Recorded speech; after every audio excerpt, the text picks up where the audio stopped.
তো সাইড দিনে তালা কলিয়া যখন এটা ইতিহাসের সাক্ষী সিলেটবাসীর হৃদয়ের মনে করে জায়গা করে নিবা ডিসি সারোনার এর কারণে সিলেটবাসী মনে রাখবা এর লাগে আমরা চাইছিলাম আমরা কলিজার দাবি সিলেটবাসীর দাবি যে এই ডিসি সাহেব যদি আরো কিছুদিন আমরা লাগি রাখা হয় এই সিলেটের সুন্দর একটা সিলেট হইব। আমার কাছে এটা স্পষ্ট হয়ে গেছে যারা সিন্ডিকেট এবং যারা সিলেটের দুশ্মন সিলেটের কল্যাণ চাই না, সিলেট আসলে কোনো কল্যাণর না। লন্ডন যাওয়া যায় 9 ঘন্টা। আমি লন্ডন গেছি গিয়ে আমার ভাই আর সিলেট বাড়ি তার হ্যাঁ এখন কেউ বাড়ি দিয়েছে না, আমি অনেকে বাদ উঠে আসি। লন্ডন যাইয়া শোনা যায় হে রয়েছে এবং ব্রাহ্মণবাড়িয়া, অর্থাৎ এত রাস্তার অবস্থা খারাপ।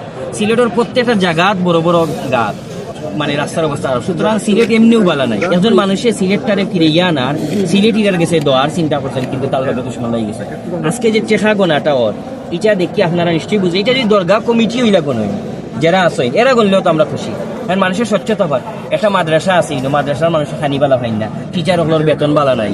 এরপরে যারা যারা বিভিন্ন ফকির আছে, শাহজালালের গেছে মানুষ আইতা যুগ শত শত বছর ধরে, এরা আইতা গরিব গুরবা মিসকিনে এরা খানি পাইতা, কিন্তু এরার খানি তো বাগবসানি হইতা। সিলেটের মানুষের সারা দেশ থেকে বিভিন্ন মানুষের টেকা দেন সদগায় জারিয়ে হিসাবে, সদগা হিসাবে, যাতে এই টেকাটা জনকল্যাণমূলক কাজে লাগে। এই টেকাটা জনকল্যাণের কাজে না লাগিয়া কোন কাজে লাগে এর প্রমাণ আছে। এই ইতিহাস থেকে আমরা শিক্ষা নিমু যে ডিসি সারওয়ালার মতো ব্যক্তি যদি আরো সিলেট আইন বা আমরা যদি স্বচ্ছতা পাই, সিলেটের মানুষের কাছে এই দরগার মসজিদ যা 3D মসজিদ হয়ে গেল না যদি টেকাগুলো জমা থাকতো।